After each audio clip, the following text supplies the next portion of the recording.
உங்கள் அனைவரையும் நான் கிறிஸ்துவின் நாமத்தினால் வரவேற்கிறேன். சத்தியத்தை அறிந்து கொள்வீர்கள், சத்தியம் உங்களை விடுதலையாக்கும் என்று தேவன் சொல்லியிருக்கிறார். அதுபோல் இன்று ஒரு சத்தியத்தை நாம் கற்றுக்கொள்ள கர்த்தர் நம்மை கிறிஸ்து மூலம் காப்பாராக. இன்றைக்கி எடுத்துக்கொள்ளப்பட்ட தலைப்பு என்னன்னா, உண்மையான தீர்க்கதரிசிகளுக்கு விரோதமாக நாம் பேசினால் நாம் நோய்களையும் வியாதிகளையும் வரவழைத்து கொள்வோம் என்கிற சத்தியத்தை நாம் புரிந்து கொள்ள வேண்டும். இதுக்கு நம்ம ஒரு வேத பகுதியை வேதத்திலிருந்து வாசிக்கலாம். என்னாகமும் 12ஆம் அதிகாரம் 1 ஒரு சில வசனங்களை வாசிக்கலாம். எத்தியோப்பியா தேசத்து ஸ்திரீயை மோசே விவாகம் பண்ணியிருந்தபடியினால் மிரியாமும் ஆரோனும் அவன் விவாகம் பண்ணின எத்தியோப்பியா தேசத்து ஸ்திரீ நிமித்தம் அவனுக்கு விரோதமாய் பேசி, கர்த்தர் மோசையை கொண்டு மாத்திரம் பேசினாரோ, எங்களை கொண்டும் அவர் பேசினதில்லையோ என்றார்கள். கர்த்தர் அதை கேட்டார். மோசேயானவன் பூமியில் உள்ள சகல மனிதரிலும் மிகுந்த சாந்தமுள்ளவனாயிருந்தான். சடுதியிலே கர்த்தர் மோசேயையும் ஆரோனையும் மிரியாமையும் நோக்கி, நீங்கள் 3 பேரும் ஆசாரிப்பு கூடாரத்துக்கு புறப்பட்டு வாருங்கள் என்றார். 3 பேரும் போனார்கள். கர்த்தர் மேகத்தூணில் இறங்கி கூடார வாசலிலே நின்று ஆரோனையும் மிரியாமையும் கூப்பிட்டார். அவர்கள் இருவரும் போனார்கள். அப்பொழுது அவர், என் வார்த்தைகளை கேளுங்கள். உங்களுக்குள்ளே ஒருவன் தீர்க்கதரிசியாய் இருந்தால் கர்த்தராகிய நான் தரிசனத்தில் என்னை அவனுக்கு வெளிப்படுத்தி சொப்பனத்தில் அவனோடே பேசுவேன். என் தாசனாகிய மோசேயோ அப்படிப்பட்டவன் அல்ல. என் வீட்டில் எங்கும் அவன் உண்மை உள்ளவன். நான் அவனுடன் மறைபொருளாக அல்ல, முகமுகமாகவும் பிரதியட்சமாகவும் பேசுகிறேன். அவன் கர்த்தரின் சாயலை காண்கிறான். இப்படி இருக்க நீங்கள் என் தாசனாகிய மோசேக்கு விரோதமாய் பேச உங்களுக்கு பயமில்லாமற் போனதென்ன என்றார். கர்த்தருடைய கோபம் அவர்கள் மேல் மூண்டது. அவர் போய்விட்டார். மேகம் கூடாரத்தை விட்டு நீங்கி போயிற்று. மிரியாம் உறைந்த மழையின் வெண்மை போன்ற குஷ்டரோகியானாள். ஆரோன் மிரியாமை பார்த்தபோது அவள் குஷ்டரோகியாய் இருக்க கண்டான். அப்பொழுது ஆரோன் மோசே நோக்கி, என் ஆண்டவனே, நாங்கள் புத்தியினமாய் செய்த இந்த பாவத்தை எங்கள் மேல் சுமத்தாதிரும். தன் தாயின் கர்ப்பத்தில் பாதி மாம்சம் அழுகி செத்து விழுந்த பிள்ளையைப் போல அவள் ஆகாதிருப்பாளாக என்றான்.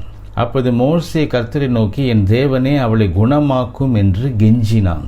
கர்த்தர் மோசே நோக்கி, அவள் தகப்பன் அவள் முகத்திலே காரி துப்பினதுண்டானால் அவள் 7 நாள் வெட்கப்பட வேண்டாமோ? அதுபோலவே அவள் 7 நாள் பாளையத்துக்கு புறம்பே விளக்கப்பட்டிருந்து பின்பு சேர்த்து கொள்ளப்பட கடவள் என்றார். அப்படியே மிரியாம் 7 நாள் பாளையத்துக்கு புறம்பே விளக்கப்பட்டிருந்தால் மிரியாம் சேர்த்து கொள்ளப்படும் மட்டும் ஜனங்கள் பிரயாணம் பண்ணாதிருந்தார்கள். பின்பு ஜனங்கள் ஆசரோத்திலிருந்து புறப்பட்டு பரான் வனாந்திரத்திலே பாளையம் இறங்கினார்கள். இங்கே என்னென்னா, இது ஒரு கதை, நிகழ்வு, வரலாறு.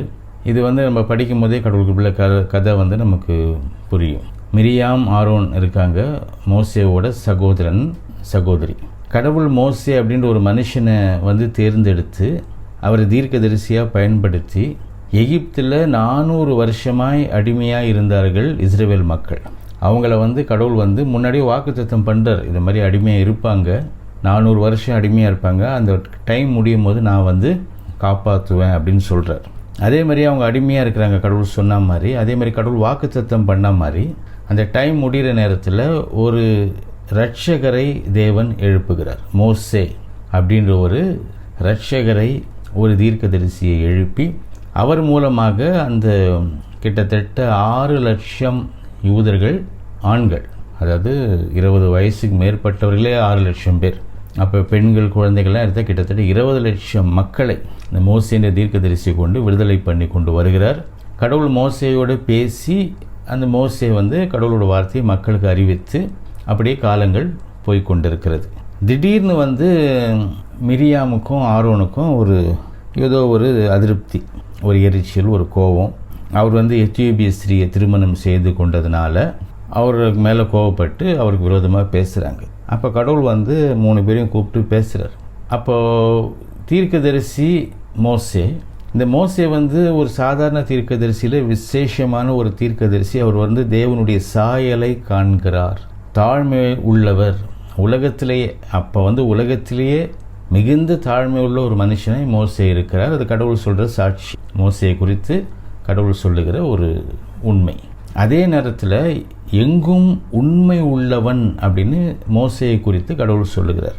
இப்படிப்பட்ட ஒரு மனுஷன் தீர்க்கதரிசிக்கிட்ட அவர் சொல்கிறார், எப்படி பேசுவேன்னு சொல்கிறார். நான் தீர்க்கதரிசிக்கிட்ட தரிசனங்கள் மூலமாக பேசுவேன், கனவுகள் மூலமாக பேசுவேன்.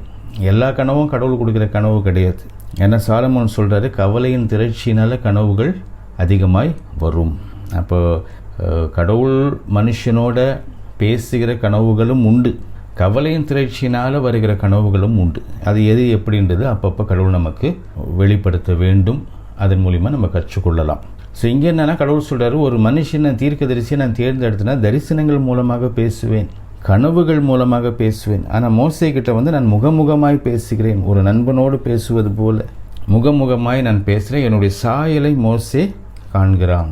ஸோ அந்தளவுக்கு ஒரு உயர்ந்த நிலையில் இருக்கிற ஒரு தீர்க்கதரிசிக்கு விரோதமாக நீங்கள் பேசுகிறதுக்கு எப்படி உங்களுக்கு தைரியம் வந்துச்சு அப்படின்னு கடவுள் கோவப்படுறாரு. கோவப்பட்டு போயிடுறாரு. உடனே ஆரோன் அல்ல, நீ ஆரோனுக்கு எந்த பிரச்சனையும் வரல, ஆரோனை தான் பேசுகிறாரு, மிரியாமும் தான் பேசுகிறாங்க, 2 பேரும் தான் பேசுகிறாங்க. இருந்தாலும் ஆரோனுக்கு ஒன்றும் நடக்கலை.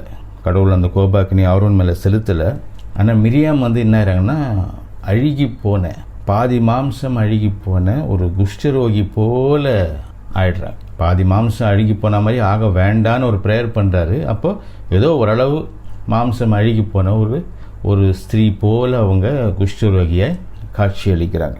இப்போ உடனே ஆரோன் பயந்து போய் மோசேக்கிட்ட தப்பு பண்ணிட்டோம், எங்களுக்கு இந்த தண்டனை வேண்டாம் அப்படின்னு மோசேக்கிட்ட கேட்குறாரு. மோசே கடவுள்கிட்ட ப்ரேயர் பண்ணவுடனே கடவுள் என்ன சொல்லிட்டாருன்னா, சீக்கிரத்தில் குணமாக்குறேன்னு சொன்னாரே ஒழிய உடனே குணமாக்கலை. ஒரு வாரம் இருக்கட்டும், அப்படியே நம்ம அப்புறம் குணமாக்கி சேர்த்துக்கலாம், ஒரு வாரம் இருக்கட்டும் அப்படின்னு சொல்லிட்டார். உடனே குணமாக்கலை, ஆனால் சீக்கிரத்தில் குணமாக்கிறேன். இப்போ நம்ம கற்றுக்கொள்ள வேண்டிய பாடம் அப்படின்னா, நோய்களும் வியாதிகளும் வருது. அதில் ஒரு ரீசன் ஏன் வருது அப்படின்னா, உண்மையான தீர்க்கதரிசிகளுக்கு விரோதமாய் நாம் பேசினால், நடந்தால், அவங்களுக்கு விரோதமாய் நாம் இருந்தால், உண்மையான தீர்க்கதரிசிகளுக்கு விரோதமாய் நாம் இருந்தால் நமக்கு நோய்களும் வியாதிகளும் வருகிற வாய்ப்பு இருக்குது என்பதை நாம் அறிந்து கொள்ள வேண்டும். ஒன்று. இன்னொன்று என்னென்னா, அது குணமாகுது. எப்போ குணமாகுதுன்னா, அதே தீர்க்கதரிசி இல்லையா, நம்ம யாருக்கு விரோதமாய் பேசுகிறோமோ, யாருக்கு விரோதமாய் நம்ம நடக்கிறோமோ, அதே தீர்க்கதரிசிக்கிட்ட போய் அவங்கக்கிட்ட மன்னிப்பு கேட்டு அவங்க நமக்காக வேண்டுதல் செய்யும் பொழுது தேவன் சுகத்தை கொடுக்கிறார். இப்போ நம்ம லைஃப்பில் ரொம்ப ஜாக்கிரதையாக இருக்கணும். ஏன்னா அநேக நேரத்தில் எதனால் எது நடந்துச்சுன்னே நமக்கு தெரியாது. நம்ம உண்மையான தீர்க்கதரிசிகளுக்கு விரோதமாய் பேசிட்டோம்னா, நடந்துட்டோம்னா, நமக்கு ஏதோ நோயோ வியாதியோ வந்துச்சுன்னா இதனால தான் வந்துச்சுன்னு நமக்கு தெரியாது. அப்படி ஒரு வேளை தெரிஞ்சால் கூட அவங்கள திருப்பி நம்மளால் பிடிக்க முடியுமா, அதுவும் தெரியாது. அப்படி பிடிச்சா கூட நம்மளை தாழ்த்தி போய் மன்னிப்பு கேட்டு நமக்காக எங்களுக்காக ஜெபம் பண்ணுங்க, உங்களுக்கு விரோதமாக நான் பேசி உங்களுக்கு விரோதமாக நான் செயல்பட்டு தான் இப்படி ஆயிடுச்சு, எனக்காக நீங்கள் ஜெபம் பண்ணுங்கன்ற அளவுக்கு, அந்த அளவுக்கு நம்ம தாழ்த்தி நம்மளை கொண்டு போவோமா அப்படின்றது அது ஒரு கேள்விக்குறியான விஷயம் இல்லையா. ஸோ என்னென்னா, உண்மையான தீர்க்கதரிசிகளுக்கு விரோதமாய் பேசினால் நோய்களும் வியாதிகளும் வரும், அதுவும் குணமாகலாம். அதே தீர்க்கதரிசிக்கிட்ட போய் மன்னிப்பு கேட்டு அவங்க நமக்காக கடவுளை நோக்கி வேண்டுதல் செய்யும் பொழுது சீக்கிரத்தில் கடவுள் சுகத்தை கொடுக்குறார். ஆனால் உடனே கிடைக்கல, அந்த பாயிண்ட்டையும் நம்ம நோட் பண்ணிக்கணும். சரி, இப்போ தீர்க்கதரிசி யார்? 3 விதமான தீர்க்கதரிசிகள் இருக்கிறாங்க. நம்ம அதையும் நினச்சிக்கணும். எல்லாரையும் நம்ம தீர்க்கதரிசி அப்படின்னு நம்ம நினச்சிக்கிட்டு வாழ்ந்தாலும் அதுவும் நம்மளை பல விதமான சாபங்களுக்குள்ளாக கொண்டு போகும். இதே உண்மையான தீர்க்கதரிசிகளுக்கு விரோதமாய் நாம் பேசினாலும் நடந்தாலும் அதுவும் நமக்கு சாபங்களை கொடுக்கும். ஸோ இப்போ தீர்க்கதரிசியில் ஃபஸ்ட்டு தீர்க்கதரிசி யார் அப்படின்றத நம்ம தெரிஞ்சுக்கணும். தீர்க்கதரிசி யாருன்னா, தேவனோடு பேசுகிறவர்கள் அல்ல. ஏன்னா தேவனோடு நாம் பேசுவது அப்படின்றது ஜெபம். அந்த ஜெபம் கடவுள் கிருபையில் அநேகர் பண்ணுறாங்க. இப்போ ஜெபம் பண்ணுறவங்களாம் தீர்க்கதரிசியா? தேவனோடு பேசுகிறோம், நான் டெய்லி பேசுகிறேன், ஒரு 10 நிமிஷம் பேசுகிறேன், 1/4 மணி நேரம் பேசுகிறேன், அரை மணி நேரம் பேசுகிறேன், என்னென்ன வேணும்னு கேட்குறேன், என்னோடய கஷ்டத்தெலாம் அவர்கிட்ட கொட்டுறேன், அவர் செய்த நன்மைகளுக்கு நன்றி செலுத்துகிறேன், பாவத்தை அறிக்கையிடுறேன், மன்னிப்பு கேட்குறேன், இதை மாதிரி நான் கடவுள்கிட்ட பேசுகிறேன். கடவுள்கிட்ட பேசுகிறவர்கள் தீர்க்கதரிசிகள் அல்ல. ஆனால் தேவன் யார்கிட்ட பேசுகிறாரோ அவர்கள் தான் தீர்க்கதரிசி. இந்த உலகத்தில் கடவுள் ஒரு சிலரை தேர்ந்தெடுப்பார். அவர் என்ன க்ரைட்டீரியாவில் தேர்ந்தெடுக்கிறாருன்றதுலாம் நமக்கு தெரியாது. அவர் ஒரு சிலரை தேர்ந்தெடுப்பார். அது முன்குறிக்கப்பட்டவர்களாக இருக்கலாம், இல்லை அந்த நேரத்தில் அவர் டிசைட் பண்ணலாம், வாட் எவர் இட் மேபி. அவருக்கு எல்லா அதிகாரமும் இருக்குது. ஸோ அதனால் அவர் தேர்ந்தெடுப்பார். அவர் தேர்ந்தெடுத்து 3 விதத்தில் பேசுகிறார். ஒன்று கனவுகள் மூலமாக பேசுகிறார், இன்னொன்று தரிசனங்கள் மூலமாக பேசுகிறார், இன்னொன்று டைரெக்டாகவே அவர்கள் தேவனுடைய சத்தத்தை கேட்பார்கள் இல்லையா. தேவனுடைய சத்தத்தை அவர்கள் கேட்கிற ஒரு நிலை இருக்கும். இந்த 3 விதத்தில் கடவுள் வந்து பேசுகிறார். சரி, இவங்க தான் தீர்க்கதரிசி. தேவன் யாரோடு பேசுகிறாரோ அவர்கள் தீர்க்கதரிசி. இப்போ தீர்க்கதரிசிகளில் 3 விதமான தீர்க்கதரிசிகள் இருக்கிறாங்க. ஒன்று ஃபால்ஸ் ப்ராஃபட், கள்ள தீர்க்கதரிசிகள். கள்ள தீர்க்கதரிசிகள்னால் யாருன்னா, கடவுள் அவங்களோட பேசியே இருக்க மாட்டார். கனவு மூலமாகவும் தரிசனங்கள் மூலமாகவும் டைரெக்டாகவும் அவங்க தேவனுடைய வார்த்தையின் சத்தத்தை அவர்கள் கேட்டிருக்க மாட்டாங்க. ஆனாலும் ஏன் கூட கடவுள் வந்து கனவுல பேசினார், தரிசனம் காமிச்சார், டைரெக்டாகவே நான் அவரோட சத்தத்தை கேட்டேன் அப்படின்னு பொய் சொல்லி கொண்டு திரிகிற மக்கள் அநேகர் இல்லையா. பேதுருவில் வந்து பேதுரு தான் சொல்கிறார், அநேக கள்ள தீர்க்கதரிசிகள் இருக்கிறார்கள், பெருகியிருக்கிறார்கள். இயேசுவும் சொல்கிறாரு, கடைசி காலத்தில் அநேக கள்ள தீர்க்கதரிசிகள் எழும்புவார்கள். கொஞ்சம் பேர்னு சொல்லலை, இயேசுவும் சரி பேதுருவும் சரி கொஞ்சம் பேர்னு சொல்லலை இல்லையா. இன்னும் பழைய ஏற்பாடில் கடவுள் சொல்கிறார், நான் பேசாதிருந்தும் தேவன் பேசினார் என்று பொய் சொல்லுகிறார்கள். பொய் சொல்லி ஊரை ஏமாத்துறாங்க, மக்களை ஏமாத்துறாங்க. அப்போது ஃபஸ்ட்டு யாருன்னா கள்ள தீர்க்கதரிசிகள் அநேகர் இருக்கிறார்கள். அதனால் கடவுள் வந்து என் கூட பேசினார், கனவுல பேசினார், தரிசனத்தில் பேசினார், டைரெக்டாகவே நான் அவரோட சத்தத்தை கேட்டேன், அவர் உங்ககிட்ட இந்த மாதிரி சொல்ல சொன்னார் அப்படின்னு ஒருத்தங்க வந்து சொன்னாங்கன்னா அவன் கள்ள தீர்க்கதரிசியாக இருப்பதற்கு 99% வாய்ப்பு இருக்கிறது. அதனால் உடனே அப்படியா கடவுள் சொல்லிட்டாரா, கடவுள் பேரை சொல்லி சொன்னாலே நம்ம வந்து அவங்களுக்கு அடிமையாக போயிடக்கூடாது. ஒரு பயத்தினாலேயோ இல்லையா, ஒரு பைத்தியக்காரத்தனத்தினாலேயோ, ஒரு அறிவினத்தினாலேயோ, ஒரு அறியாமைனாலேயோ நம்ம உடனே அவங்க காலில் விழுந்து அவங்க சொல்கிறபடிலாம் டான்ஸ் போடுகிற மக்களாக இருக்கக்கூடாது. கள்ள தீர்க்கதரிசிகள் அநேகர் இருக்கிறார்கள். First point. செகண்ட், தீர்க்கதரிசிகள், உண்மையான தீர்க்கதரிசிகளும் உண்டு இல்லையா. கடவுள் இப்போ கூட உண்டு இல்லையா. அது வந்து பழைய ஏற்பாடு காலத்தில் தான் இருந்தாங்க, புதிய ஏற்பாடு காலத்தில் தான் இருந்தாங்க. இயேசு எடுத்துக்கொள்ளப்பட்ட பிறகு இல்லைன்னு கிடையாது. இப்போ கூட உண்மையான தீர்க்கதரிசிகள் உண்டு. இப்போ கூட கடவுள் வந்து கனவு மூலிமா, தரிசனம் மூலிமா, டைரெக்டான சத்தத்து மூலிமா மனிதர்களோடு இடைப்படுகிற ஒரு உண்மை உண்டு. ஆனால் அதை எப்படி உண்மை அப்படின்னு தெரிஞ்சுக்கிறது அப்படின்னா, அவங்க சொல்லுகிற காரியங்கள் வேதத்தோடு ஒத்துப்போகும் இல்லை. இது வந்து நான் யோசிக்கிற ஒரு விஷயம் ரைட்டாக இருந்துச்சுன்னா கடவுளுக்கு கிருபை. அவங்க சொல்கிற அந்த தீர்க்க தரிசனங்கள், அதாவது கொலை செய்யாதே அப்படின்னு பைபிள் இருந்துச்சுன்னா, அவங்க சொல்லுகிற தீர்க்க தரிசனம் வந்து கொலை செய்யி அப்படின்னு இருக்காது. விபச்சாரம் செய்யாதே அப்படின்னு பைபிள் இருந்துச்சுன்னா, இவங்க விபச்சாரம் செய்யின்னு தீர்க்க தரிசனம் சொன்னாங்கன்னா அது பொய். அப்போது உண்மையான தீர்க்கதரிசிகள் சொல்லுகிற எல்லாம் இருக்கிற வேதத்துக்கு ஏதோ ஒரு விதத்தில் ஒத்து போகிற காரியமாய் இருக்கும். இப்படி தான் நம்ம வந்து அதுக்கு தான் வந்து பைபிளில் வருது, எல்லா ஆவியும் நம்பாமல் நீ வந்து உண்மையான ஆவி எது என்பதை சோதித்து அறி. எப்படி சோதிக்கிறது? எந்த லேபில் போய் கொடுக்கறது? எந்த டெஸ்ட் டியூப்பில் நம்ம போட்டு பார்க்குறது? அப்போது சத்தியத்தோடு ஒப்பிட்டு பார்க்க வேண்டும். அப்போ உண்மையான தீர்க்கதரிசிகள் இருக்கிறாங்கன்னா இருந்தாங்க, இருக்கிறாங்க, இனியும் இருப்பாங்க இல்லையா. கடவுள் சிலரை தேர்ந்தெடுத்து அவர்கள் மூலமாக சில காரியங்களை அவருக்கு வேணும்னா வெளிப்படுத்துகிற ஒரு நிலை இருக்கும். இல்லை அவங்க மூலிமா சில ஆலோசனையோ சில கைடன்ஸோ கடவுள் கொடுத்து கொண்டு வருவார். ஸோ உண்மையான தீர்க்கதரிசிகள் இருக்கிறாங்க. இன்னொரு விதமான தீர்க்கதரிசிகள் யாருன்னா, தேவனுடைய வார்த்தை, அதாவது வேதத்தை கொடுத்த தீர்க்கதரிசிகள். எரேமியா, ஏசாயா, மோசே, ஆமோஸ், யோவான் வெளிப்படுத்தின விசேஷம் எழுதுகிறாரு, மத்தேயு, மார்க்கு, லூக்கு இப்படின்னு. இது அதாவது அவங்க மூலியமாக கடவுள் வந்து வேதத்தையே கொடுக்கிறார்.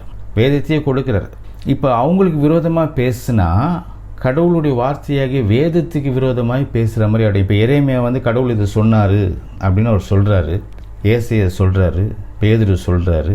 இப்படி சொல்லும் போது இப்போ நம்ம அவங்களுக்கு விரோதமாக பேசுகிறோம் அப்படின்னா அவங்க சொன்ன வார்த்தைக்கு விரோதமாய் நம்ம பேசுகிறோன்னு அர்த்தம். அதாவது வேதத்துக்கு விரோதமாய் பேசுகிறோம் என்று அர்த்தம். அப்போ தீர்க்கதரிசிகளை ஃபஸ்ட்டு 3 விதமான தீர்க்கதரிசிகள் உண்டு. ஒன்று கள்ள தீர்க்கதரிசிகள், இன்னொன்று உண்மையான தீர்க்கதரிசிகள், இன்னொன்று வந்து ஒரு படி மேலே வேதம் நமக்கு கிடைக்கும்படிக்கு தேவன் ஒரு சிலரை கொண்டு பேசி வேதத்தை கொடுத்திருக்கிறார். இப்போ நம்ம ஒரு சுருக்கமாக என்ன புரிஞ்சுக்கலாம்னா, தீர்க்கதரிசிகளுக்கு உண்மையான தீர்க்கதரிசி இப்போ மோசெல்லாம் எப்படின்னா, மோசே மூலமாக நியாயப்பிரமாணம் கொடுக்கப்பட்டது, வேதம் கொடுக்கப்பட்டது.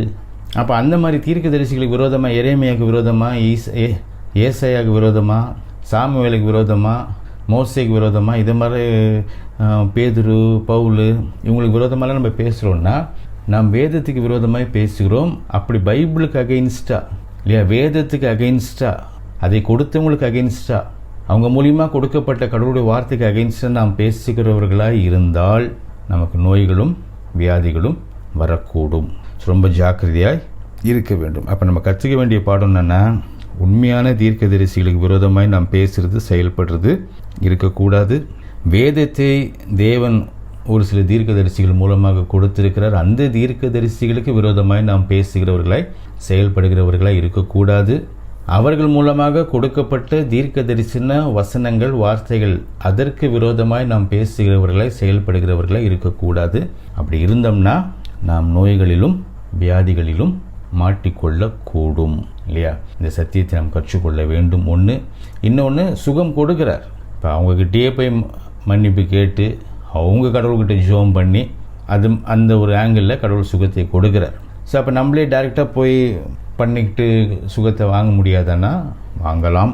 சில சமயம் சில நேரங்களில் நம்மளுடைய சுகம் அவங்க கையில் மாட்டிக்கிற ஒரு நிலைமையும் இருக்கலாம். இப்போ யோபு விஷயத்தில் கடவுள் சொல்கிறார் இல்லையா, அந்த யோபு கடவுளை பற்றி பேசின மாதிரி யோபுவோட நண்பர்கள் கரெக்டாக கடவுளை பற்றி பேசலை, யோபுவை பற்றி பேசலை.